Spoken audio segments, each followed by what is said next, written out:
2, 1. Welcome, ladies and gentlemen, to the Broken Valor podcast, formerly Shooting the Dirt. I am your host, Brian Schenk, and joining me today is a big-ish TikToker who's also into film and stuff of that nature. So, if you wouldn't mind, I have already forgotten your name. Good God. Hi, This is... my name is Hunter Ferris. I worked for a year as a professional award-winning director, and now I talk about movies with wholesome analysis on TikTok. Or rather, I do wholesome film analysis on TikTok. This has started very rockly, but hey, it's the first episode of the new format. So, but before we get started, however, today's episode is sponsored by Anchor.fm. Stick around to the end of the episode to see how you can start making your own podcasts with Anchor FM.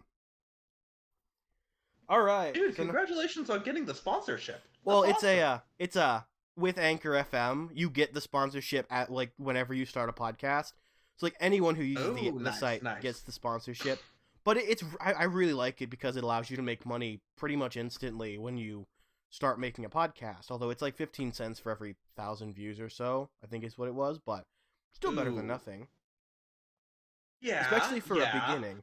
And they also they'll take your podcast and they'll find you sponsors and send them to you, and then you can sign them and do deals and stuff for them. Like you can get Spotify to sponsor you.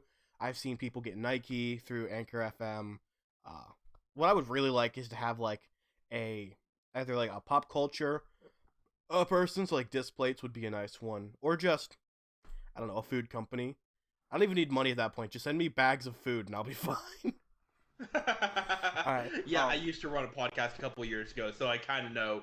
I kind of know where you're coming from about sponsorship. Right. And also, before we get started, I have over here, I'm going to be drinking a Mexican Coke that I got at the dollar store. It's my favorite kind of Coke. But to make it a little bit more interesting, I'm going to try and open this thing with this crystal that I bought at a county fair just this year. And if that doesn't work, I have a bottle opener over here, but we're going to try it. Okay, let's see how this goes. Okay, I can't really get much leverage. From what I've seen, these things are harder to open than like a bottle of beer, and I don't understand it. Hey, I got it! Yay! You did it! Oh, that was a lot harder than I expected it to be. All right, so Mr. Hunter, you say that you are an award-winning uh film film. So okay, I guess we'll start off with what position have you worked on in the film industry? I know this wasn't on the sheet, but I completely spaced No on some of worries. these questions. Hey, what positions haven't I done in the film industry? I mostly was a PA, extra, or writer, director, producer. I also Ooh. spent a lot of time as a boom operator slash sound engineer, as a grip. My work as a PA also involved me working as a craft services PA, which was my one of my favorite positions to work in, because when you work in craft services, you are everyone's favorite person on set Hmm. because you Okay. have all the food and you give them food. Yep. Also I because can agree with that. also because craft service is like an oasis from the stress of set. You go over to Crafty and you're like, okay, I don't have to worry about getting that light in the right spot. I don't have to worry about the politics of set. I don't have to worry about anything. I can just enjoy being at craft services. It's wonderful. Oh, Or working as an assistant to the COVID compliance officer. I had a goal actually to try to do literally every position on set. that's a good goal, actually. Because like I wanted to, I was also working as a director slash producer, and I wanted to be able to direct them well and give them what they needed. And working as a grip taught me that when I'm directing, I need to not rush the grips. Like Right. that's how long their thing takes. They know how long their thing takes. Just let them do their thing, and don't tell them, dude, you only have 15 more minutes. This thing takes 45 minutes. Let it take 45 Okay. minutes. Or like as a producer, I gave myself a rule to never let a shoot go over 8 hours because I had been a PA who would get like physically or mentally ill because of long hours on set. And so I'd say, nope, no, no, nope. I'm not letting that happen to anybody else because of my experience in lower positions. I'm going to make sure to treat people better, and that's why I had a rule to try to do literally every position on set. I did not get anywhere close to succeeding, but I got decently proficient as a jack of all trades and a master of a few. Well, that's really good. So, um, what is a grip exactly? Because I know what a boom operator is, craft made, director, producer, obviously basic stuff. I don't know what a grip is though. So, can you explain what that position entails? A grip deals with lights, but not with electricity. Mm. So, like a grip might move around the stands that a grip might move around the stand that a light is on, or a grip might put the light on the stand, or that sort of general stuff. It mostly deals with like lights and stands, also with like scrims or flags, which are big sheets of fabric that they use to kind of tamper down some lights or to black out some lights entirely. In general, it's a job about shaping the light, but not about electricity. You're not allowed to like plug in the light as a grip. You're Okay, not allowed to set up the extension cord as a grip. That's for the electricians to do, and there are a lot of gotcha. people who work in G and E grip and electric, also called swing, because you swing back and forth between grip and electric. But generally, it's I work with the light, but I don't work with the electricity. Okay, so you're the oh, I had it. Um, we'll come back to that when I get it because I don't want to take too many long pauses. No worries, no worries. All right. So we're gonna start off with the questions that I have on my phone, the ones that I sent to you, and then Woo! I'll probably have some more questions along the way. Just when they come to come to ugh. If I could speak English, it would be a little bit easier.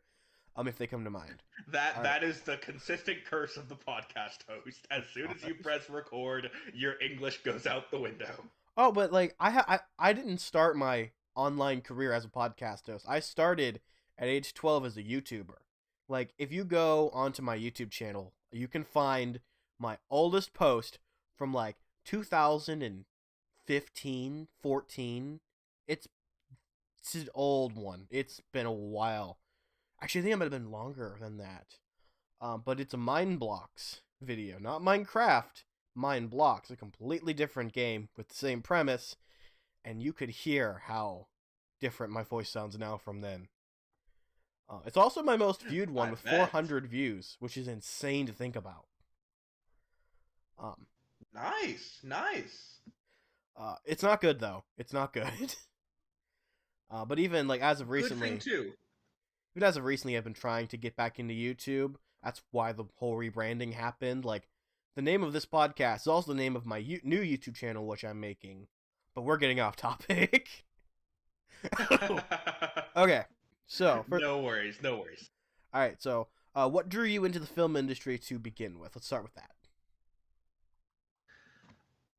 Ever since I was a little kid, I loved bonus features and commentaries. I loved the behind the scenes stuff. They always made everything look so cool. They would like glamorize and romanticize like the prosthetics department or the props department or even just like the PAs and the grips. They would make everything look so cool. Even Hmm. I don't know, the boom operator would be treated with as much glamour as a red carpet entrance for an actor, and I loved it, and I wanted to be in that field because they made it look so cool. And so when I actually got into the film industry, every once in a while I would turn to one of my fellow crew members and say, "My life is a bonus feature."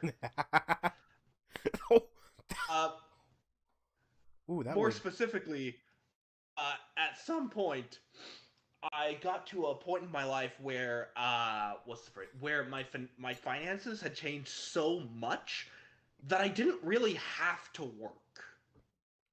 My entire budget was like $500 a month. Oh, that would be I could. so nice.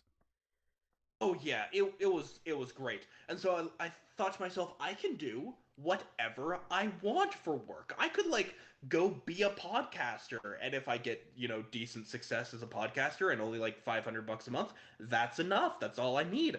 And so I Huh. said, like, okay, what do I want to do? I've always wanted to work in film. Let's go try that. Let's go work in film. That's awesome. I wish that there was definitely a time where my budget was under $500. I was 7. I'm now 19, almost 20, and I don't own. So I live with my parents right now. I'm in my parents' house. This is my room in their house. My budget, my car payment in and of itself is $130 for full coverage. The car is paid off, but I'm paying my dad back because there was an issue last year. I was working for DoorDash, and the car went kaput, so we had to go buy a new one. So I'm currently still paying that thing off. I've got a ways to go. But even without that payment, paying $130 on insurance, like $100 on my phone bill, paying it off, and the plan itself, and then apparently I can eat like $300 worth of food just as myself. So that's $500, and I live in my parents' house. So I couldn't imagine living just on my own for $500. That would be insane. I'd be like a homeless guy living under a bridge at that point. I have the absolute cheapest rent in the area, and I have super cheap car insurance, and I'm really good at budgeting. You get the idea. Right. My brother actually did live with our parents for the first like 5 years of his film career. Hmm. Then after he got to a point where he was successful enough where he could move out, and after he got to a point where it was a good idea to move out, he moved out, and he was making good enough money in film that he could just live on his own on film alone. Now that's what I would like. That's one of these days. And I was talking to you before the show about what my goal is. I'm trying to get in contact with somebody to start making film. The awesome part about it is I live in Ohio. He lives in West Virginia. If this were to go through and I were to start making movies with him, he would drive me out or move me out to West Virginia, put me up in his studio, which is like a massive complex out in the West Virginia mountains. Beautiful area. I've seen it on like some of his vlogs and stuff. But after a while, I'd probably want to buy my own house. Uh, but even then, like working out there would be nice. And so I could try to find the cheapest rent in the area, but it's upwards of $600 for a studio apartment out where I work, and I live 35 minutes from where I work. I drive over half an hour every morning to work 8 hours a day on my feet in a plastic factory, to then drive half an hour back home and sit on a couch. Well, now I get to sit on a couch. Yesterday, this wasn't here. So I had to move it up from the basement less than 24 hours ago, and I'm on the second floor. Um, but no, we keep getting sidetracked. No worries, no worries. All right. All right. Next question. What are some of the films that have inspired you in your creation and in your career, I guess, as a filmmaker? So I'm gonna give three specific examples that do wildly different things. The first is Isn't It Romantic, the Rebel Wilson movie from 2019. I love metafiction. I am a strong advocate for metafiction, being fiction that keeps reminding you that it's fiction. And Isn't It Romantic really inspired me to actually try out metafiction and showed me like how it works and what the strengths of that style are. So that once I started making films, I said, you know what, I kind of want to do some meta stuff. The second is, and this is partly just because he's my favorite director right now, Your Name, the 2016 body swap anime. Ooh, okay. It is beautiful, it is delightful, and a huge part of the reason why is because I would love to get the kind of deep emotional vulnerability that that director trademarks that director has built his career on. I would love to do that someday. And the third is A Fistful of Fingers, which I know nobody has heard of. You've, I you've I have heard of A Fistful of Fingers? from you. I'm pretty sure from one of your videos. Okay, okay. But no, I have Yes. heard of it from before then. I've never seen it, but I heard someone talking about it, saying it was like a really good bad movie, sort of. At least I think that's what they were talking about. Like you got those movies where it's like it's so bad it's good, and I heard like that's one of them, but I have no idea Well, because I I haven't hope. seen it. I mean, it's available for free on YouTube, and that's not piracy because no one was ever making money off this thing in the first place. Oh my Um, gosh. okay, so A Fistful of Fingers is Edgar Wright's first feature film. You might know Edgar Wright Mm. for Scott Pilgrim vs. the World, Baby Driver, Hot Fuzz, Shaun of the Dead. And Um, almost the Ant-Man he's coming films. Oh, that would have been so. almost the Ant-Man films. That He's would have been coming out with a awesome. new film that this year called Last Night in Soho. He just did the Sparks Brothers documentary, which the only people who care are people who love Edgar Wright and the Sparks Brothers. Anyway, so his first feature film, A Fistful of Fingers, it's like 65 minutes long. It's barely a feature film. It counts, It does and the count. film is based. And the film is basically Monty Python Goes West. Oh, oh So that. Ooh, it is exactly as much fun as you think Monty Python Goes West would be. It's Edgar Wright and his school friends getting together on weekends to make a Western movie. And part of the reason why I say this film inspires me to create is because this film is very clearly and obviously made with love for the fellow filmmakers. You can tell right, that everybody in this film loves working on this film because they're good friends who get to hang out together and get to spend time making a Western movie. And the other reason is because you can tell this film was made with love toward the art. Like, you can tell that everybody on set just loves Western movies. And they're right. just like, dude, I get to make a fistful of dollars. I get to make for a few dollars more. I get to make Quigley Down Under. I get to like work on a Western movie. This is amazing. And I'm like, I want to do something like that. I want to do something where everybody on set can just find joy in making this film. And so I called up a bunch of my friends and I was like, hey, you like heist movies? Want to make an absolutely terrible heist movie with me?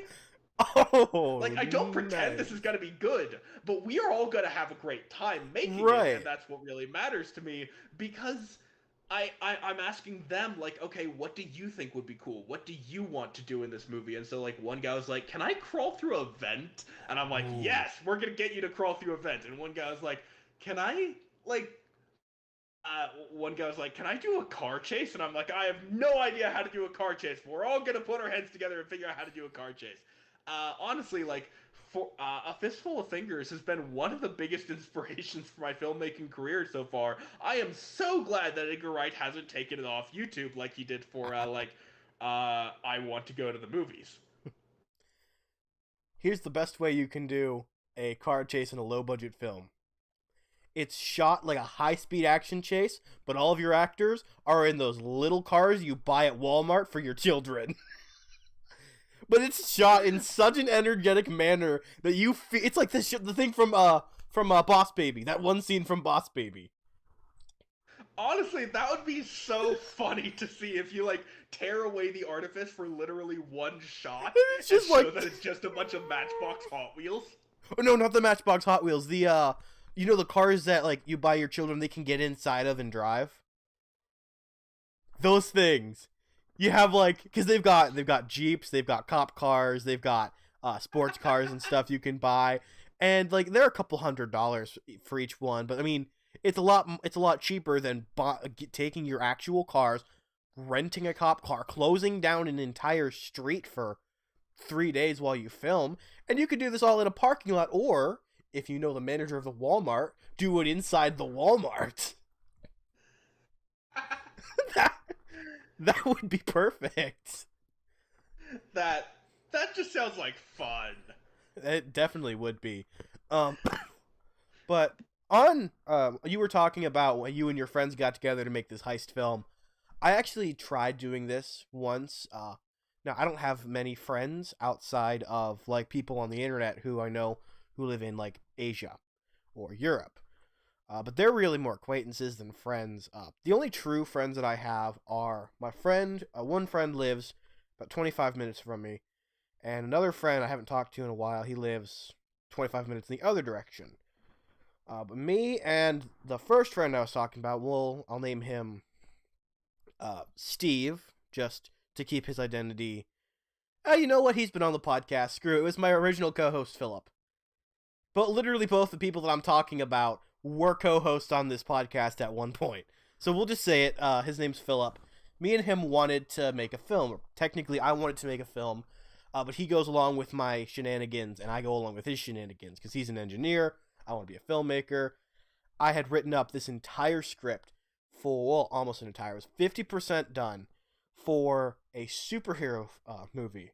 It was, what if a teenager got super speed without a villain?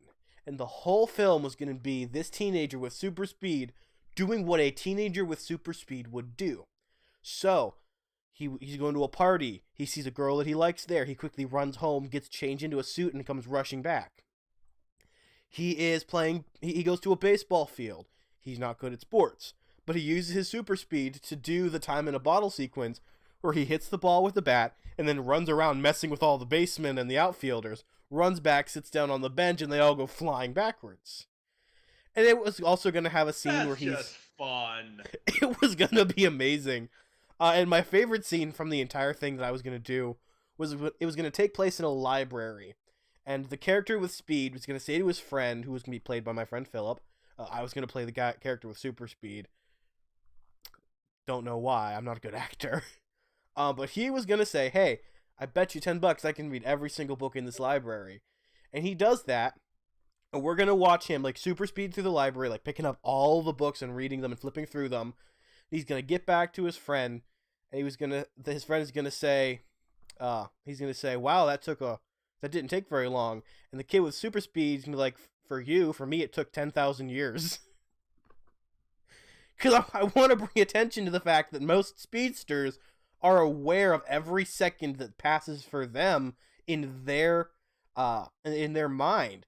So, like, if it takes you a 1 second to run 100 miles, you'll remember every second that you would normally remember at normal speed of that 100 miles.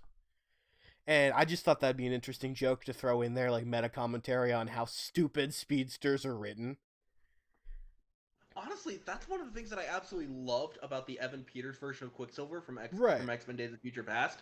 He perfectly captured, to me, the personality of somebody who lives life 100 times faster Oh, what happened? than we do, and who may have grown up faster than we do. Like, there's a popular fan theory that his character is only 5 years old, and that his body just aged faster than everybody else. And I'm like, yes, that is exactly how I would expect a 5-year-old and a 20-year-old's body who has a constant need for novelty and a constant need for dopamine to act, and he perfectly captured it. And that, I definitely get that, yeah. I've never seen that. Sorry, weather's changing and my sinuses are acting up. But I've never seen that theory floated around before. Personally, like, I love Evan Peters as Quicksilver, but personally my favorite Quicksilver is Aaron Taylor Johnson from the MCU, because I'm a massive MCU shell. Like, it is one of my favorite film franchises of all time. But B, because I believe they captured the reality, I guess, of someone with super speed. They wouldn't be, like, running around with swords and stuff attacking people. They'd be running into a fight, pushing someone over, or messing with someone and running away. And especially someone born in a foreign country who had to go through all that trauma as a kid and stuff. That it just showed, like, he jokes about a lot of stuff, but it makes sense for his character. And while, yes, I'm not a big fan of how they got rid of him, it makes sense in that he was shown earlier in the film to be somewhat slower than a bullet. He was faster than a pistol bullet in the scene in the mansion, in the tower, sorry. But earlier in the fight scene, you saw him fighting next to Wanda, and a bullet ripped through his arm. And he didn't know it was coming, he couldn't see it. And so it would make sense for someone who literally just got shot to see the Ultron bot about to attack Clinton the child and think, I'm not going to let this Ultron Century take out that kid. I don't care if Clint is safe or not, though. So, and honestly, I'd think in his mind, it's just like, they need safe. I'm the only one who can save them. henceforth he stands in front of the bullets. I did not see that coming. I like that. And it's like I've seen like a lot of people I've talked to about it say that I'm like so wrong, but it's like maybe I might be wrong because I know the reason that they killed Quicksilver there is because he was in the X-Men films and they didn't want to get confusing. But even then, it's just like if you don't find a reason in the film franchise, then are you even a film fan? And now I'm joking by that, but it's silly if you can't defend even a decision that you don't agree with. I mean, yeah, there's the anti-Thermian answer of like, why did they kill him off? Because the studio needed to. And then there's the Thermian answer of like, is he faster than a machine gun bullet kind of thing that you were talking about. Um, and I love that you are just like unabashedly happy about the MCU. A lot of people are really frustrated and tired, and I'm really glad to see somebody who's like, no, I love these things. I am so happy that they're here. Well, that actually leads me into another question. Give me one second. I had to readjust the uh, video because I had accidentally changed the size again. So let me pull up the next question. And this one it's a big standing point for me because of what it contains. All right. So next one. What is your opinion on famed director Martin Scorsese and his comments regarding the MCU films as not cinema? Now, if you need, I can pull it up and like Oh, no worries. basically I know tell you. exactly what you're talking about. Okay. I mean, you can't be a film fan without having heard about this. I'm not trying to gatekeep. I'm just like, Right. everyone was talking about this. Oh no, I Um, agree. I yeah, completely agree. yeah. So my opinion on it is that all films are cinema, whether we want them to be or not. My opinion on it is that Monty Python is cinema. My opinion on it is that your Monty TikToks Python are is cinema. the cinema. My opinion is that literally everything that has been filmed is cinema.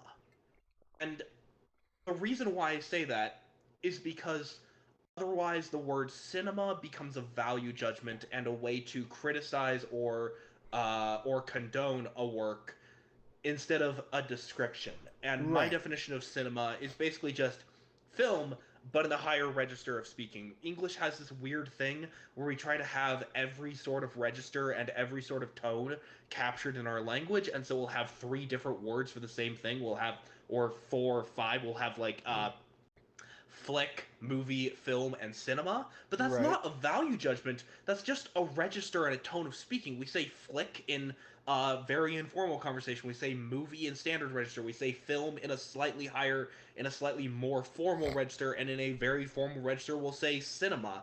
But that's Right. not a value judgment. That's just how English works. That's just a register and a tone. And that definitely makes sense. Yeah. But I guess you can also see like where each of the four films are, or those four words are used. You usually see the word flick thrown around as yet in informal conversations or talking about a low budget, high octane film or like a chick flick when you're trying to discredit something. So like guys will say, "Oh, she's watching them their chick flicks again," or you get somebody who's saying like, "Yeah, I'm going to see this brand new director flick. It's supposed to apparently it's a this dumb action movie, but it's like it's amazingly funny sort of thing." I then see movie Or a is just slasher flick. true. And then you see like movie, just general conversation. Like you go to the movies. I'm going to see the new movie, the new Marvel movie, stuff like that. And then when you get to like film and cinema, you think like cinema is that sort of term that mostly like high posh people use. Like, I'm going to the cinema to go watch the new movie, or I'm going to see the new Or cinema. I saw this beautiful piece of cinema a little while ago. Yeah. But like you only use the word cinema if you're going to use a long A and make it cinema. Cinema. But And yeah, it doesn't. Right. like you And said, the cinema word doesn't. cinema is Go not ahead. about the movie itself. It's about the person describing the movie. It's a posh person who's swirling his brandy and wearing a tuxedo. It doesn't matter what type of movie it is, it's the type of person who describes the movie and the context that we're describing that movie in. But even then, like, I don't think cinema was ever meant to describe a single movie. It's meant to, at least for me, describe the entire, just the industry. Like, it is cinema. It is visualized media with audio, sometimes not audio if you're looking at older films, that's put on a massive screen. Like, when you say you're going somewhere, most people say the movie theaters, but you can also say going to the cinema. That's why most places are called, it's like Regal Cinema or AMC, something something cinema. I don't know what the A and the M stand for. But cinema... And for that matter, like... Go ahead. Okay. But like cinema is just used to describe what the industry is in itself, and film describes what you're watching. It's a film. It's been filmed. So, personally, I think... For that matter... Go ahead. Cinema is a mass noun, kind of like water. Exactly. Water is water no matter how much of it you have. It's not like you can have plural water. It's not like you can have singular water. It is a mass noun. In the same sense, cinema, you don't see a cinema. When we're talking about, like, a movie, we're not...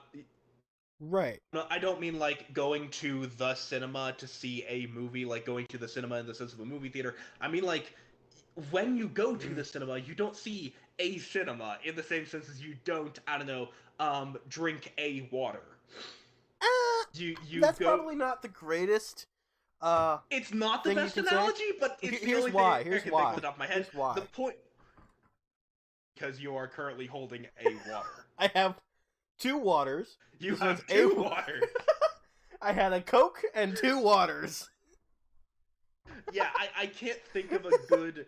I can't think of a good analogy to describe what a mass noun is, but the point is, like, you don't go to see a cinema, you go to see a piece of cinema. Right. A work of cinema. Like you said, cinema is the art form in general, not a specific work of art. Right. And in this specific scenario, I don't think you needed an example, because cinema in and of itself is already a perfect example. Because for those of you listening at home who maybe can't understand what he's saying, try making a sentence where you say, like, I'm going to watch a movie, but replace the word movie with cinema. It doesn't work. It doesn't feel natural in English. For our brains, it doesn't feel natural. And so I think it's a perfect example of that mass noun thing. And it's probably one of the few words that we can say are mass nouns, except for maybe depression. Because you can't say, I have a depression. You just have depression. Or you have anxiety. Okay, or you have a pain. Music. True. Music is another really good example of a mass noun. You don't listen to a music. You don't say, yeah, I need to do 3 more musics tonight. That... Unless you're, like, intentionally speaking in doggo speak or meme speak, you don't... That's not how English grammar usually works. It feels weird. Instead, you say, I'm listening to a piece of music. Or right. I listened to some music. I watched a work of cinema. I watched some cinema. Right. You can't singularize either of those words. They have to be plural, or else they just don't work in how we communicate in English, or any other language for that matter. Which, the strangest thing, this is off topic, but in Asian countries, their language is technically Yoda speak to us. Because, like, my mom's learning Korean, and the way we would say to eat an apple, it's I ate an apple. But from what I can tell, when my mom's learning Korean, they say an apple I ate. They don't say I ate an apple, it's an apple I ate. Which is so strange to think Subject about. verb. What? But sorry, I really like linguistics. It's all good. And so I'm like, oh, there's an example of object subject verb. I've been wondering. But it's like, technically, we're saying it wrong compared to everyone else on the planet. English is technically backwards to most other languages, but because we grew up learning English and doing it, like I ate an apple rather than an apple I ate, it just seems wrong to us. But we're not in the right. Oh, are you kidding me right now? Are you kidding me? There's a fly on the camera. It's on the lens too.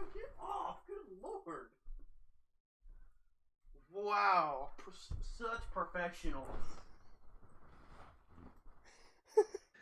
So, yes, that is why I treat all movies as cinema. I treat all film as cinema, and I don't try to use cinema as a value judgment. That said, if other people want to use cinema as a value judgment, I totally understand. I'm glad that Martin Scorsese said what his definition of cinema is and what makes it cinema to him. But at the same time, I'm like, okay, I understand where you're coming from. Right. I choose not to use that word in that way, but I get it. Right. And for my opinion, I think he's wrong. As I said, that's an opinion. I think he thinks too highly of himself, personally, on the films he's made, because he's made some good films. I personally don't like them, but beauty's in the eye of the beholder. Art is a subjective thing.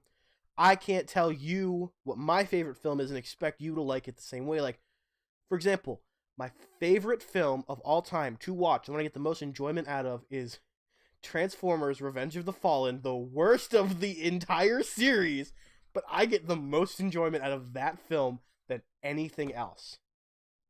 Like, it tops my list in terms of enjoyment. But what tops my list in terms of this is a good movie that I also enjoy is Infinity War. So I have to have two lists because, like, Transformers Revenge of the Fallen is just a blast. Like, it's a bad movie, but it's a blast.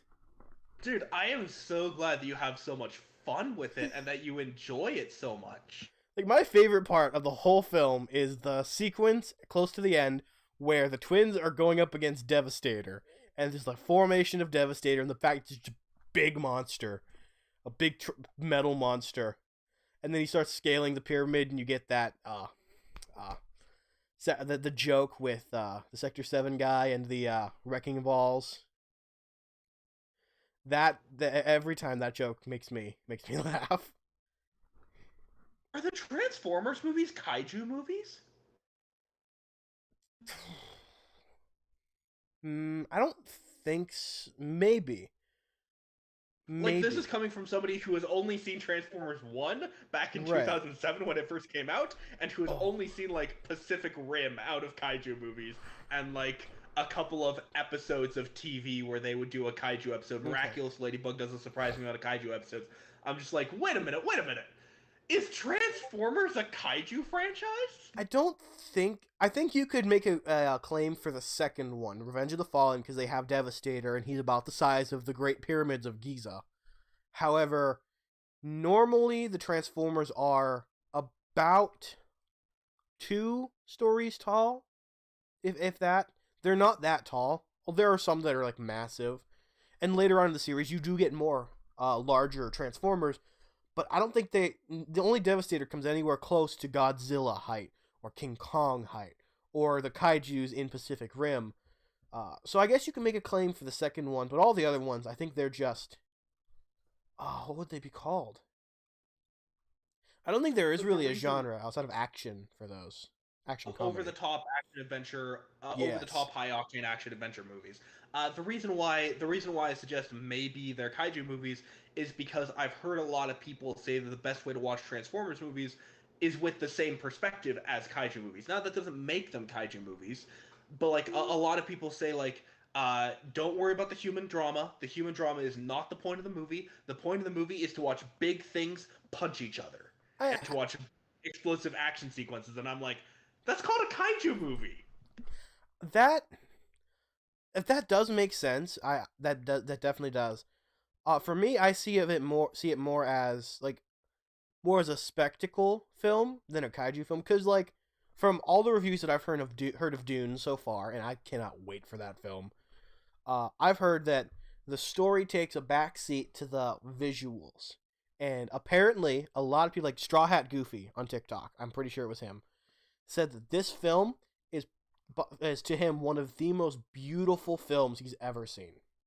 Now, if it wasn't Straw Hat Goofy, I'll put out a retraction next week, but I'm pretty sure it was him. He's awesome. I would love to have him on the show.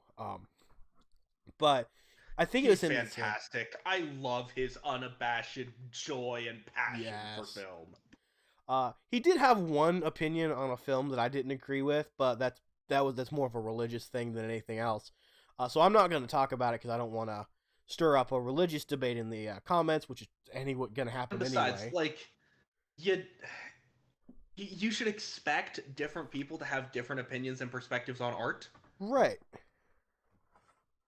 But no, I would love to have him. Honestly, if I could have you and him on the show at one point and just get super fan and filmmaker talking about the art, that would be incredible. Dude, I would love to do anything with Straw Hat Goofy. His mostly just because of his sheer passion and love, and I'm like, dude, I want to be around you talking about movies. I want to be in that atmosphere and that tone and presence. There are a lot of good film TikTokers. You, Straw Hat Goofy, the dude who does the IRS skits. I forget everybody's Nikhil names. Clayton, Nikhil he's Clayton. fantastic. Jay Stoobs, Ken of the Vampire Slayer. They have really good, really nuanced opinions. Definitely. And then there's the one guy. Trying to remember names. Cannot remember them. He's got the mohawk. He is like obsessed with like the Bat family. The Panda Red. The Panda Red. There we go. I am Honestly, like so the bad Panda with Red names. was the reason why I started doing any of this. I have been on TikTok longer than all of these fellas, and it's insane to think about.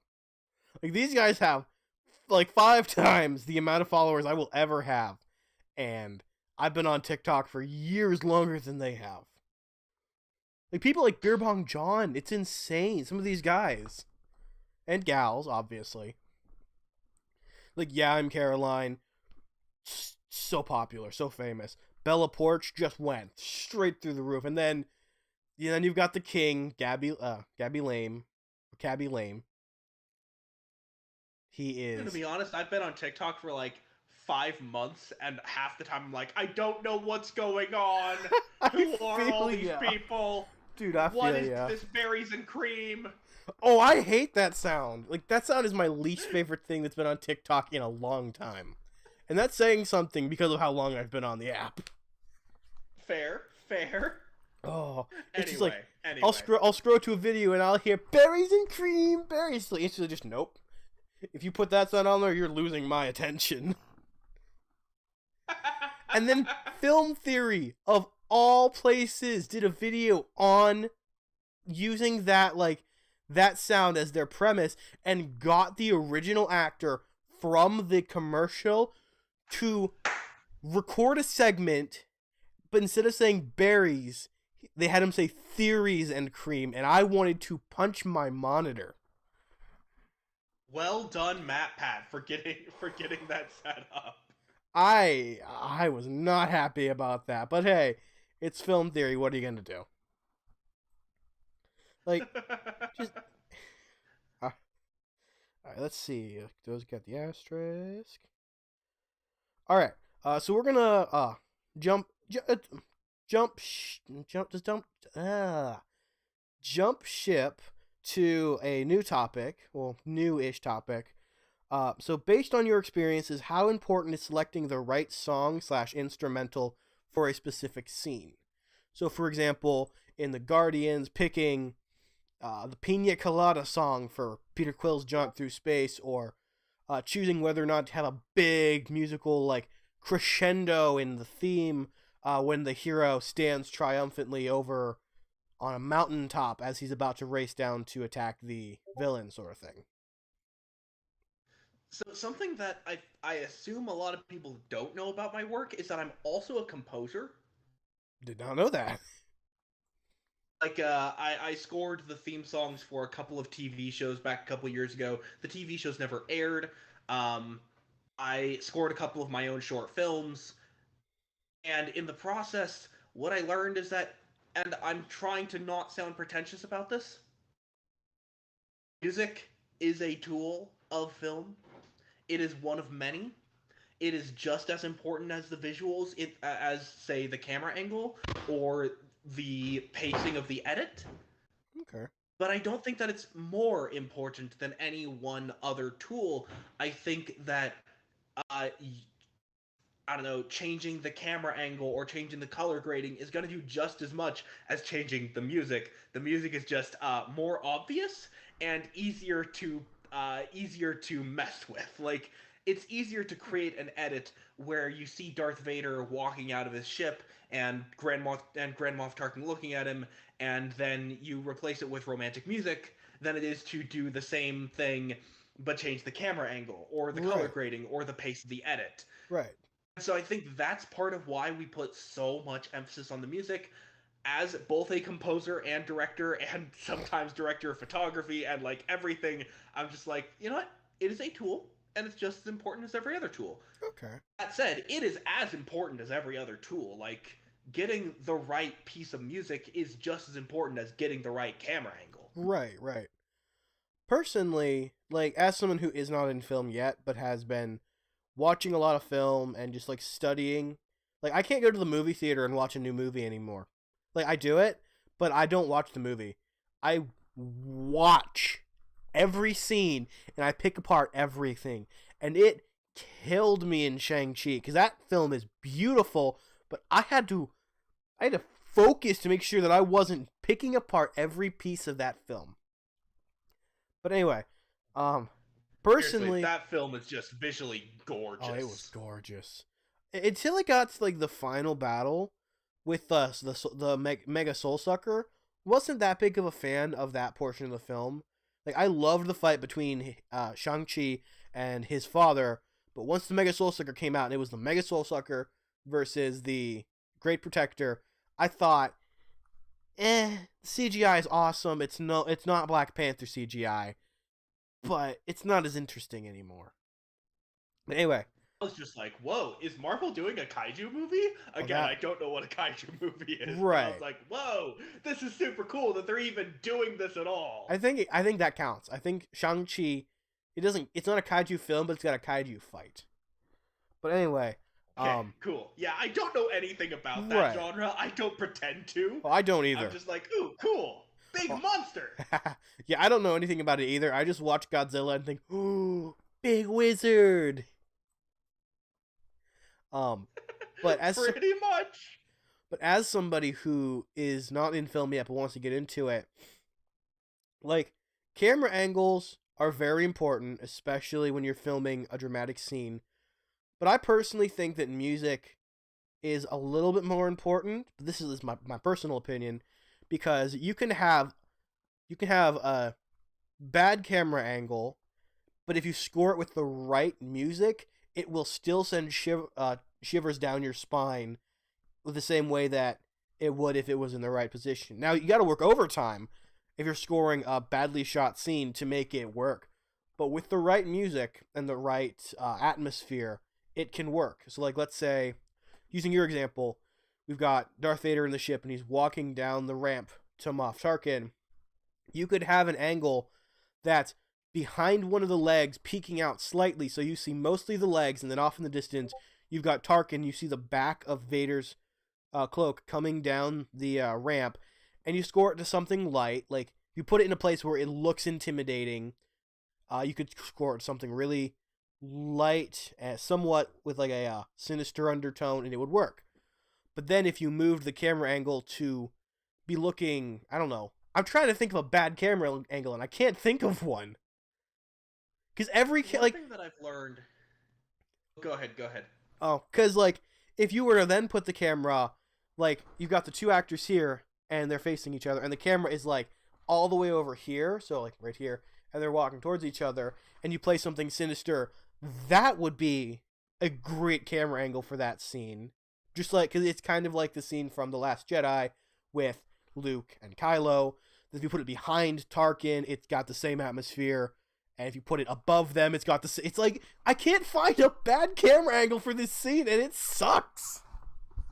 One of the things that I've learned as a director, as somebody who's worked in a lot of positions, and as somebody who studies film, is that when it comes to which position is more important or which part is more important, I think that it really comes down to making sure everybody is on the same page. Like Right. literally everybody is working toward the same goal, and if that happens, then you just hit it out of the park. And if I don't know, the set decorator isn't on the same page, or the composer, or the colorist isn't on the same page, then Colorist. it's not going to come across as well, and it's not going to work as well. And that's part of why I say, hey, I don't think that any one position is more important than another. I legitimately think that as a director, I am as important as the PA or the security guard. Right.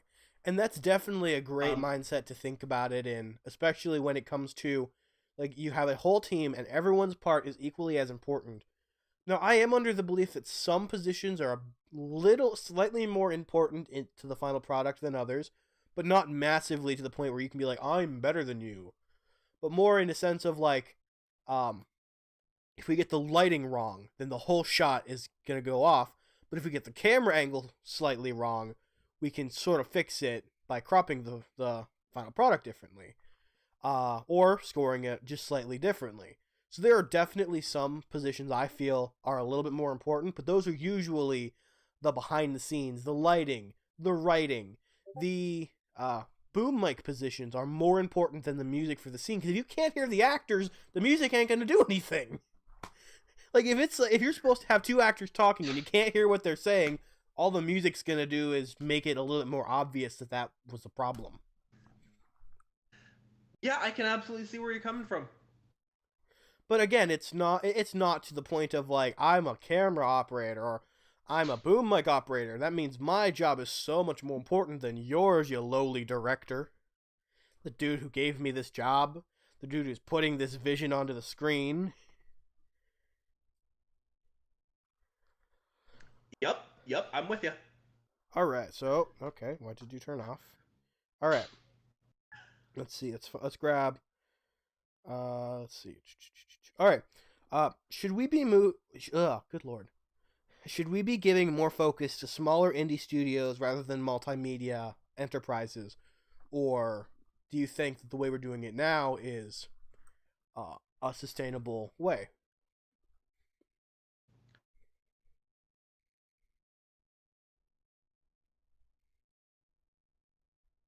Please understand, I am not an economist. Gotcha. Um,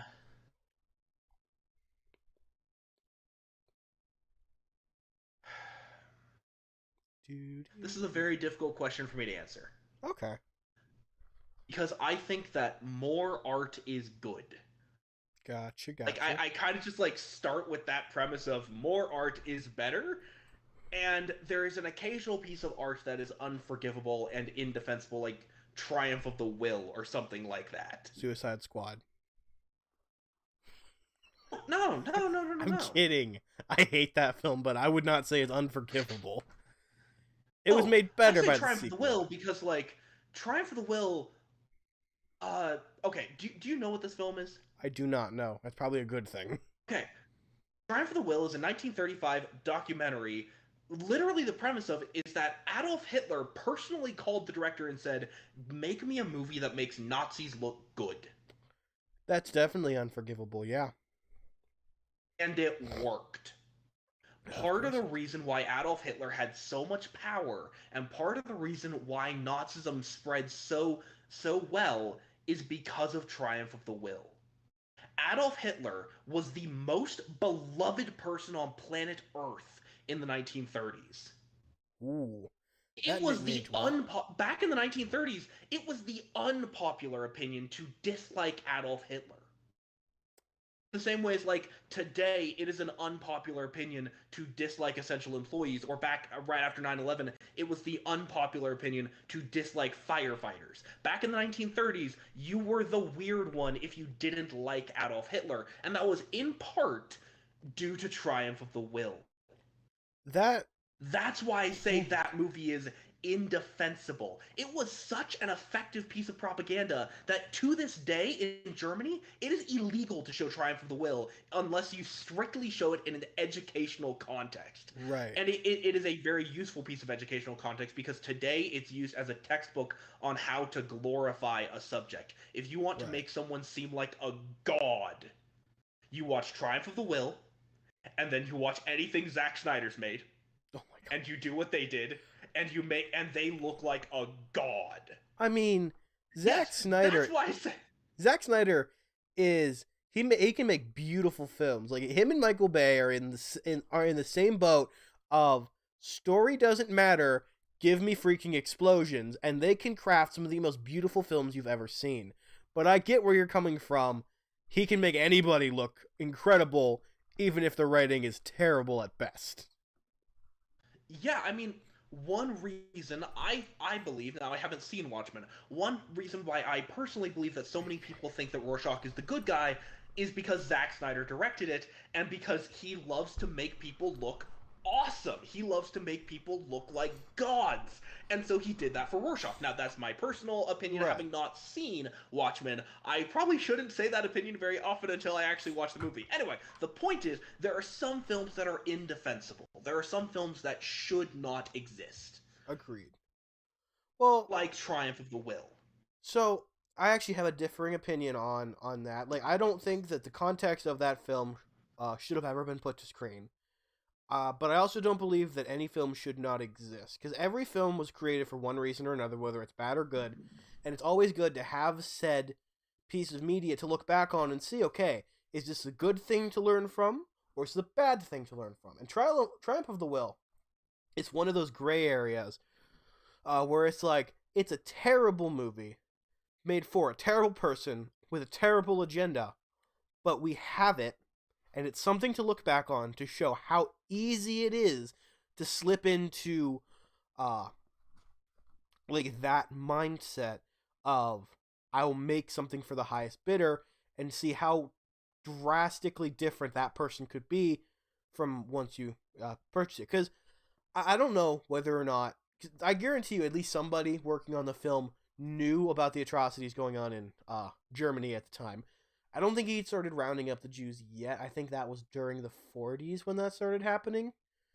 But I guarantee you at least one person knew who Adolf Hitler was when the film was being made, but everyone else had no clue probably. I guarantee you barely, because barely any negative press got out of Germany during the 30s before the war. Before the bombing of Pearl Harbor, before we started in the war, we didn't know too much.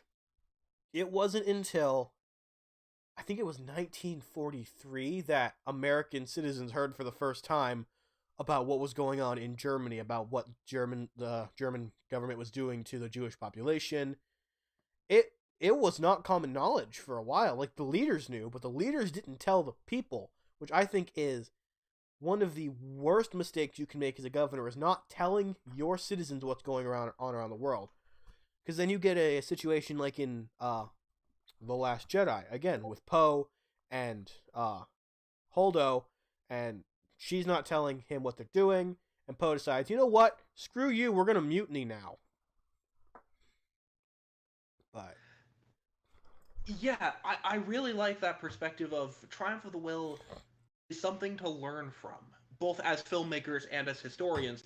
The reason why I bring it up is like it is one of the very few exceptions to my starting premise of art is good, more art is better. right, So from there, I'm like, okay, is it more valuable to have more pieces of art, or is it more valuable to have a few pieces of bigger art that connect to more people? I would say it's better to I'm like, have I more. legitimately don't know. I think personally it's better to have more art than less. Because even if the market ends up getting oversaturated with low budget, low cost art that like no one put any thought into, corporate nonsense, at least in that pool of art there is something that everybody will enjoy. Even in like the thought of a few small pieces of good art, um you might have something that a lot of people like, but if you have more of a more mediocre style of art, there will be something that everybody likes. And even on top of that, the mediocre art might be a stepping stone to something greater for that director. And if that director's just not allowed to make it because we can't have a lot of lesser art, we might not get the Shawshank Redemption or Avengers Infinity War or was it Kane? Kane, not Kane. The the the greatest movie of all time that everybody is always talking about. I don't know. Paddington 2. I don't remember. What? I said Paddington 2. I know you mean Citizen Kane. I know you're Citizen talking Kane. about Citizen Kane. I heard Paddington 2 is like one of the greatest films ever created, and I'm like, the first one wasn't all that great. I don't know how the second one could be the greatest film of all time. Yeah, the first one is a standard 90s slapstick adventure comedy, like Mouse Hunt or something like that, with Right. some really effective camera angles. Like, Oh, that director definitely. knew where to put the camera during the first one. The second one is legitimately, I believe, the best movie ever made. I don't think we will ever get a better movie than Paddington 2. I think cinema peaked in 2017. That said, I don't think that we should pack it up and go home. I think that we should keep making more better movies. So here's why I think Paddington 2 is the best movie ever made. One, Hang on. because I it gotta, connects I with gotta watch me. this film. I gotta watch this film. One, because it connects with me in a lot of very personal ways. I love over the top. I love over the top adventure comedies. I love heist movies, and I love wholesome comfort core films. And Paddington 2 happens to fall under all three of those categories. Um, the Another big reason is because a huge part of the theme is if we are kind and polite, the world will be right. And that's a theme that resonates with me very personally and deeply. Now, moving on from the personal side of it, there are a lot of movies with really effective CGI where you can barely tell. Paddington 2 is one of them. There are a lot of movies with a really tight, efficient narrative. Paddington 2 is one of them. There are a lot of movies with a timeless theme. Not just a theme that's relevant today, right now, but a theme that's always relevant, like if we are kind and polite, the world will be right. There are a lot of movies with just a stellar cast or really effective camera angles, and Paddington 2 is one of them. There are very few movies that have all five of those things. Paddington 2 is one of them. And there are very few movies, I have never seen another movie use all five of those things to support each other in this cinematic Penrose steps. Like, the theme supports the plot supports the visuals support the theme. Like, everything supports each, or more specifically, the theme supports everything supports the theme, the plot supports everything supports the plot, etc. It is the only movie that I can think of to have everything support everything in that way. I've never seen another movie do that, and I'm like, this is it. This is the best movie ever. I don't think we can or will ever get a better movie because I don't think it's because it's the only movie that I've ever seen to have everything support everything and work that well. Now, do I think it's a perfect movie? No. But I think it's the closest we'll ever get. I still am Here's my having a ramble. hard time. It's all good. I'm still having a hard time wrapping my head around the fact that the first film was about a bear who comes to the United Kingdom and has to fight off a taxidermist. And the second film is apparently the greatest achievement in cinematic history. It's literally the children's version of Ted, and it's one of the greatest films of all time. How is this possible? It's a stuffed bear. Well, it's an actual bear, but it looks like a stuffed bear. Oh, It's it's a it's an advent it's a comfort core adventure comedy with the style of Wes Anderson about a wholesome bear who tries to get a birthday present for his aunt and in the process winds up in jail. what? Oh my gosh! I still remember in Now the there are first film. only I still remember in the first film he foiled a wallet thief, and now he's in prison. What is the escalation of this franchise? What is the third one going to be? He goes to war? oh I He can't wait ends for the up on third the one. Now, Afghanistan front. He's in the war like, if we are kind to everybody, then the world will be a good place. And he's sitting out there like, be kind, firing a machine gun at Taliban soldiers. Now, when I say that I think Paddington 2 is the best movie ever made, or when I say that it's my favorite movie, there are only two responses.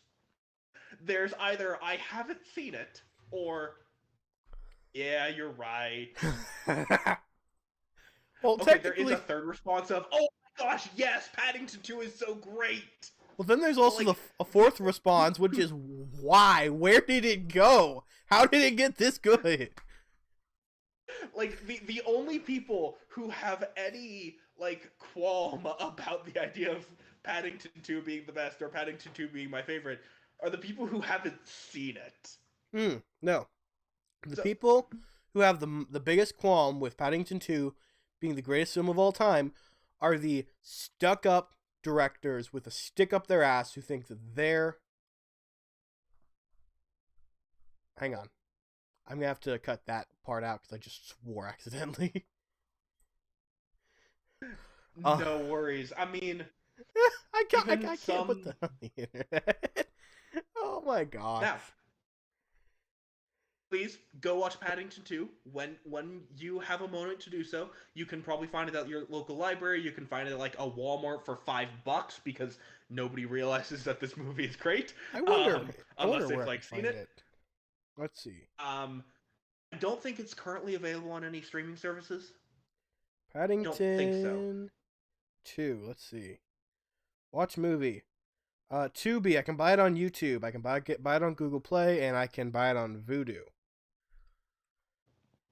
You can buy it digitally on several streams on several digital purchasing sites. Okay, so, this film has a Rotten Tomato score of 97. For those of you watching who don't get this, it was at 100% a couple of months ago. It's gone down. It's got an audience score of 77, which is strange. It's got a 7.2 on IMDb, which again is quite strange. But 88% of Google viewers like this film. It's insane. This, I don't I don't get it. I don't get it. I have to watch this film to get it. It just doesn't make sense how it can be one of the greatest films of all time in a world where the MCU exists. Like, the MCU should... Go ahead. I will say, part of the reason why I think this film is the greatest of all time is because it connects with me in very personal ways. Right. It may not connect with you in those ways. My roommate was like, okay, yeah, that was good. I get it. I understand why you think it's the best ever, but I don't think it's the best ever. Partly because it didn't connect with him in those ways, Right. and other movies did. Right. Like, for me, my favorite films, or the films that I think are the greatest of all time, they have no connection to me. And the films that have the most connection to me, I won't watch again. Not because they're not great films, but because, like, I don't want to feel the feelings that they give me. Like, some of the greatest films that can hit me the deepest, I'm the most hesitant to watch again, because I know that the story that is being told in that film is going to break me as a person, and I don't want to go through that again. Because even though I should probably watch these films and experience that to just get my life going again, I don't want to sit on my bedroom floor crying for 3 hours like I did the last time. But for me, I think... This is also part of why I didn't watch Bo Burnham's Inside. I won't watch it either. I'll listen to the songs, but it just hits too close to home for me from what I've heard, from what I've seen. Exactly. But for me... Same. I just know for my mental health I can't do it. Right. For me, though, I think the greatest film of all time that I've seen, mind you, is Avengers Infinity War. For the sole fact that they were able to weave together the collective 10 years of Marvel Cinematic Universe and set up in my opinion, the greatest villain in all of cinematic history, except for maybe the Mandarin now, because he was incredible in that film. But they did it in 2.5 hours, and they kept me engaged through every step of the way. I thought the CGI was impeccable, except for Bruce's head on the War Machine armor. That was kind of spotty. But everything else was impeccable. In a world filled with the Hulk and Cull Obsidian and giant spaceships and Thanos, I thought it was real. And that's, in a CGI movie, that is the highest praise you can get for the visuals in that film, is someone thinking that it's real and believing that that could have feasibly happened and looked exactly the same. Now, that is pretty impressive. It is very impressive. Now, Endgame is a close second in that it is just as visually stunning. It kept me going for 3 hours. It kept my attention, my ADHD attention, for 3 hours. And it still told a compelling story with a compelling conclusion that was able to fit in character moments that we've wanted to see and little moments for the audience that we could resonate with and we could grasp. Like Captain America wielding Mjolnir for the first time, Pepper Potts flying in her rescue armor like she did in the comics. All of this stuff, the snap, Tony's snap, Banner's snap, the time heist. The first time travel MCU film was the biggest MCU film of all time, and it makes me so giddy thinking about it. I'm losing my voice because I'm shouting so much. Okay. So I guess while we're at it, do you have any thoughts on the MCU in general? Just normal thoughts. Do you like it? Do you hate it? Do you think it's overrated? I enjoy the movies, and I'm impressed with what they've managed to do, that they've managed to weave so many different storylines throughout so many different movies in the same way that comic books do. At the same time, I'm not like a huge MCU fanboy. That's part of why I don't really talk that much about the MCU on my TikTok account. Like, I'll talk about it every once in a while. I'll talk about each movie, um, talk about what I liked about it. Probably because I do that for almost every movie that I watch. Right. It's very rare for me to watch a movie and not post, "Hey, here are some things that I liked about it." Um, yeah, I just treat it as, hey, it's another movie, and I'm glad to get to engage with this piece of art. I'm glad to get to experience this piece of art. Um, Real but quick, I don't like while treat you're it talking, as. I gotta grab something. Real quick to show you. You go ahead. You go ahead. Right, you can go ahead and keep talking. I don't treat it as something big or something. Uh, I know that it is monolithic, but I don't treat it as monolithic. Right, and that definitely makes sense. Now, you're not the biggest fan of Marvel. I'm different. I have this. Dude, that's awesome. I went to the re-release of the of Avengers Endgame, and at the re-release, they gave us everybody in the film. I'm trying to get it so that way the audience can see it as well. Come on, there we go. This painting, it's not like a painting. It's like it was a painting that was then copied and printed. I have this thing hanging Reproduction of above a my painting. bed, right, and that is probably my favorite picture that I have. In a room that doesn't have very many pictures, we've got a Minecraft poster, a picture of Dale Earnhardt Jr., a painting that I made, an abstract painting, an American flag, an Ohio State flag. This thing, hang on, I don't know if I can show this on YouTube, but screw it, we're doing it. Okay, come on. To be honest, I'm not even sure what that is. Like, I can tell that it's sharp, or at least it's intended to look sharp, but I genuinely do not know what it is. So this is a double-sided glaive. I keep forgetting you're not watching from the same camera angle as the audience. So it's a double-sided glaive. But here's the best part. You ready?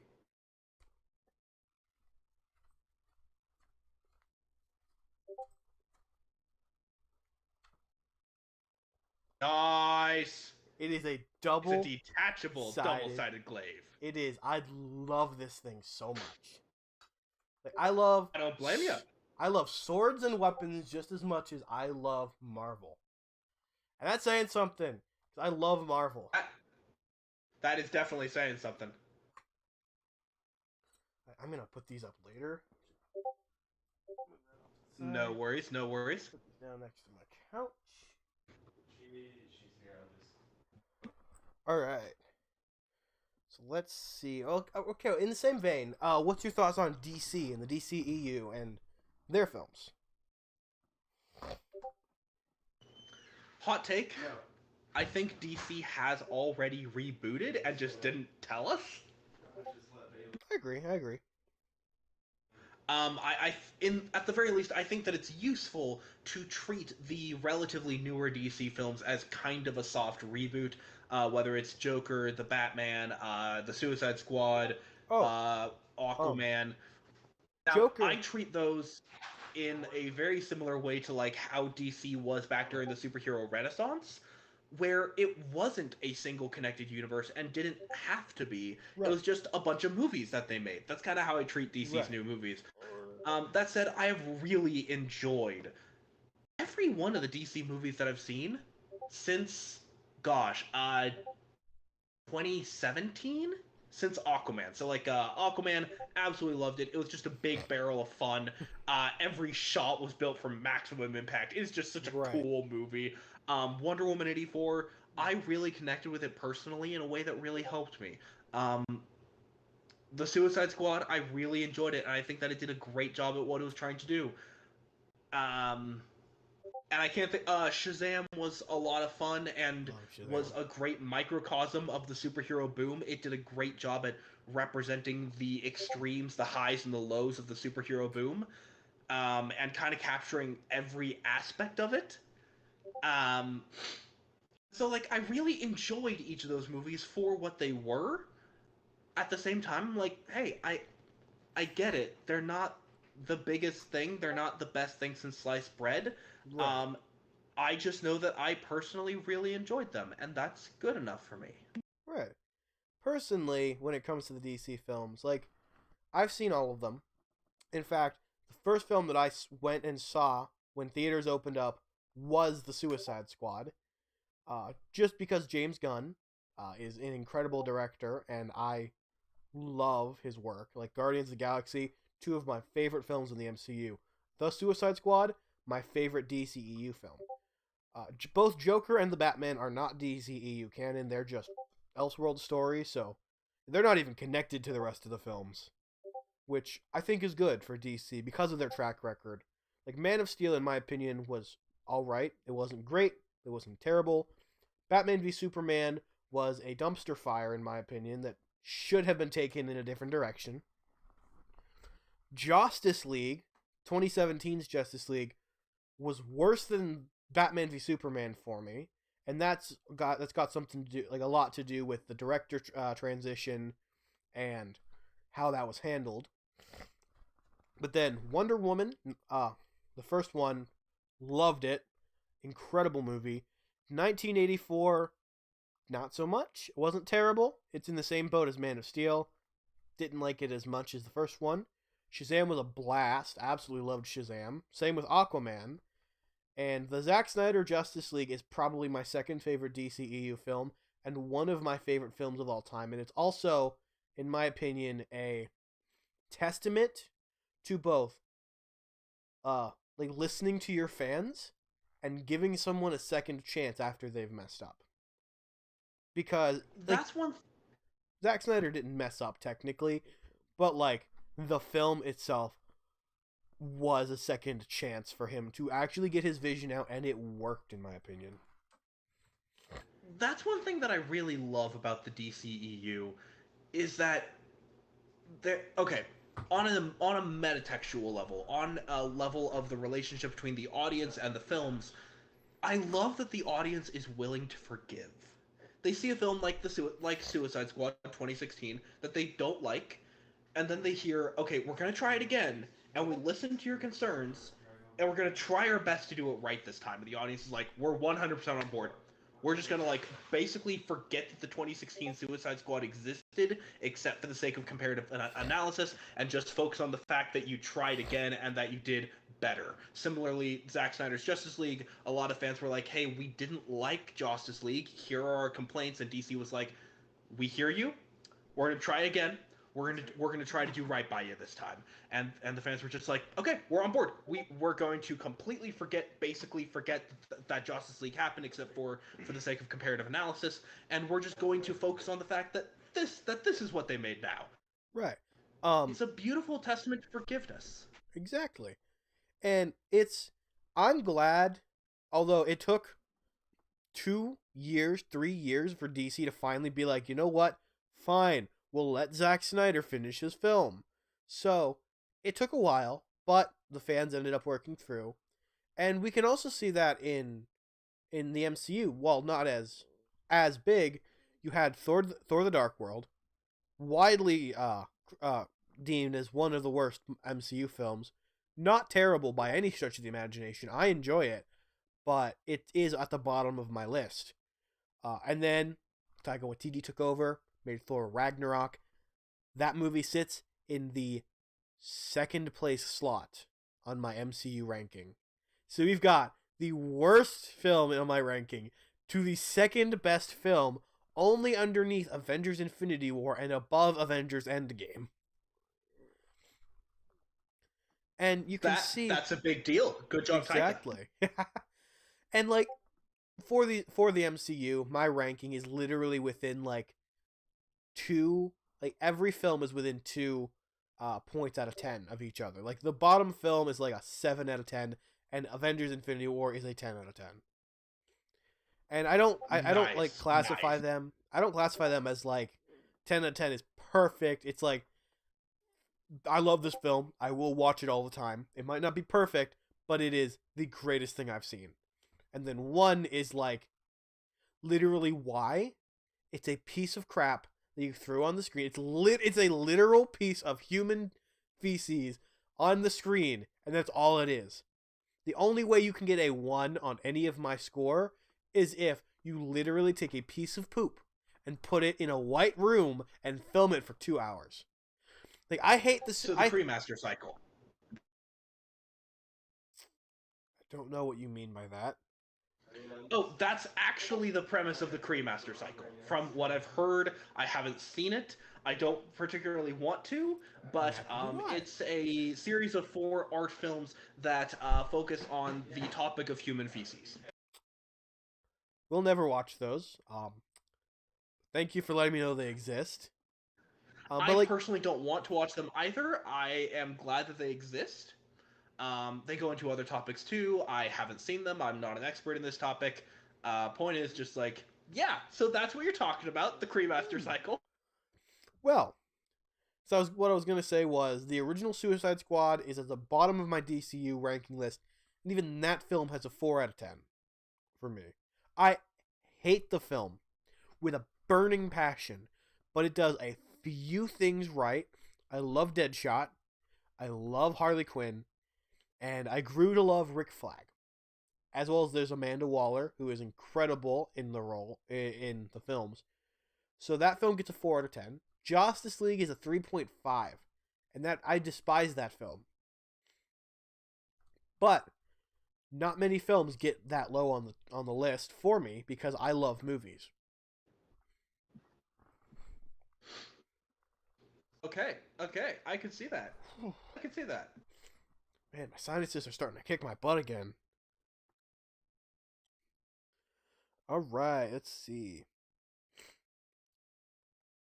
Okay, so next question, if you're ready.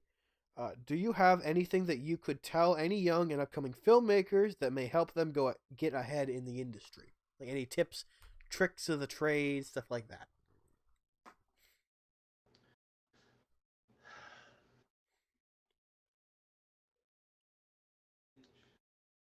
Love. That's it. Okay. First, love the art form of film. Watch the movies that you love and go watch other movies that you would have never seen before and find something to love about them. Go watch like the Universal Classic Monsters, or go watch like, I don't know, Japanese splatter films, or Italian neo-realist films. And go find something to love about them, so that when you go work on somebody's movie and they're like, yeah, we're doing this psychological thriller rom-com, you're like, that sounds kind of cool. I kind of want to work on that so you can, enjoy your time on set more. Speaking of enjoying your time on set more, love the craft. Love moving around stands. Love the process of of setting up a camera, love the process of being a PA and helping people out, or whatever else your position on set is. Love it. Do it because you love it. Don't do it for the money. It's terrible money. It's terrible working conditions, terrible hours. Do it because you love it. And third, most importantly, love the people you work with. And I say that partly because it'll make your time on set more enjoyable and it'll make their time on set more enjoyable. But also because if you are kind and decent and hardworking, people will bring you back and they will pay you more.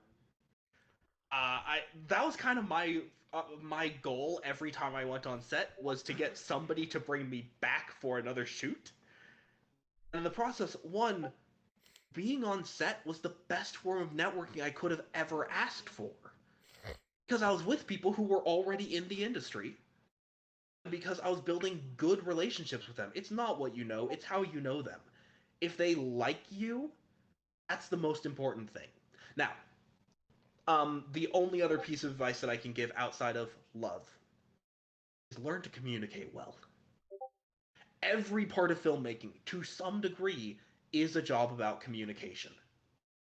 Whether it's you're the director and you're trying to clearly communicate your vision, or you're the security guard and you need to clearly communicate to outsiders you can't go on set right now, we're rolling, or whether you're the DP and you need to discuss things with the director and make sure that you and the director are on the same page and give good ideas to the director, or whether you're the PA and you want to be able to communicate well to the people you're helping so that you make sure that you're actually helping them the ways that they need, or whether you're the craft PA and you're able to communicate well to the people who are coming for an oasis from the stresses of set and who are coming to get some food, and you're able to communicate with them well about what kind of food they need. Literally every position on set is fundamentally about communication. If you can communicate and you can love, you will be the most successful person in your area of film. That, One last piece of advice: there is a film industry everywhere. You don't have to go anywhere to be in the film industry. There is an Ohio film industry. I worked in the film industry in Utah the entire time. Have you heard of any movie that filmed in Utah? There is a really there's a surprisingly big film industry in Georgia or in Vancouver, Canada. Like no matter where you are, there's a film industry there. Go yeah. on Facebook, join some Facebook groups that say like film and the name of your area, and go apply for every gig. And eventually you'll get in. And you'll start working in the film industry and you'll communicate and you'll love and you'll keep applying to new gigs and you'll move up the ranks relatively quickly. Well, those are some pretty good tips, and yeah. Now, um, I don't think honestly, I don't think it's that surprising that the film industry in Georgia is big. One of the best places to film is Atlanta, Georgia, and same with Vancouver. All the CW shows are filmed in Vancouver. Most movies are filmed at partially in Vancouver. Heck, Cleveland, Ohio, I'm pretty sure is where they filmed part of the Terminator 2 or one of those big 80s action films. But and that's really good advice for young people. Definitely like go even if you don't have a Facebook page, go on Reddit because I know kids are on Reddit these days. But get in touch with filmmakers in your area. I'm in a special position of if I can get this through, I can actually like be involved in the creation of an entire studio just based on what I want to do. But I'm also using Skillshare to boost my knowledge of the film industry so that way when I get to that point and I can start directing, I know what I'm doing. But yeah, I think lastly for today, uh, let's talk about some of the films and TV shows that you've been a part of, if you can. If you can talk about those. If you can't, that's fine. But I think it'd be really cool to hear like what movies you have played a role in. No worries whatsoever. Obviously, I'm not going to break any NDAs, and literally every film production project that I've been on has had an NDA. Okay. something that you may not know about the film industry is that like NDAs are really, really, really common. Any Right. leak that you see ever is somebody breaking their NDA. That's why I don't care about leaks. I'm just like, I'm not going to encourage people to break their contract. You made a contract, you signed the contract, keep the contract. Anyway, Right. um, gosh, so one of the things that Utah specializes in is Hallmark movies. Oh no. Because Hallmark has, or at least had up until like the beginning of this year, a very strict policy for what kind of people could be in their movies. Like you couldn't have any tattoos, you couldn't have any facial hair. And they knew that if they come to Utah, there are a lot of people who are already going to look like that, who already look like they're in a Hallmark movie because Latter Day Saints don't have tattoos, don't have facial hair, that kind of stuff. Um, so I worked on a lot of Hallmark movies to the point that there's a literal Hallmark season in Utah where basically everybody in the Nice. film industry in Utah works for Hallmark or doesn't work. Um, outside of Hallmark. So, gosh, I got to be an extra on High School Musical, the musical, the series. Oh, really? Yeah. Oh, I'll have to like look out for you while I'm watching that show. I haven't started it Oh, yet. I am in the background. It's blurry. You can barely tell that it's me. But there are like two shots where you can see me in the background. Nice. One it's the back of my head, and one you can actually see my face. I'm a security guard in the background. I'm an airport security guard. Um, Oh. gosh, any other things that like people would have heard of? Like You I said have a resume, and I could like pull up the resume and be like, oh yeah, there was this and this and this. I was a runner, which is a PA who, which is a PA who doesn't work on set but goes and grabs stuff for the set, okay. for an MTV show called Double Shot of Love. Um, I did a lot of indie films. Whether it was like a student film where they were like, "Hey, we need somebody to play the pizza delivery guy," and I was like, "Dibs, I'll play the pizza delivery guy," I'll or whether I'll it play the was, delivery guy. Just let me eat the pizza afterwards. It's like don't pay me. Just give me or the pizza. I'll take the pizza. or whether it was a friend of mine was making a post-apocalyptic, um, a post-apocalyptic post-second ice age, I guess would be the phrase. Hmm. Uh, thriller, almost fantasy thriller. Hmm. Like it was a big deal. I'm surprised that he meant that this was an independent movie because like this thing would require a big budget. And yet he made it on just like this absolutely tiny budget with his friends, and I was a PA for one day, and I didn't really do that much. Yeah, that kind of stuff. Mostly Hallmark. A couple really big names. I got to work on like HBO's docuseries Wall Street. So yeah, I got to work with like HBO, Disney, MTV, but mostly independent stuff at Hallmark. Okay. That's that's actually really What? cool.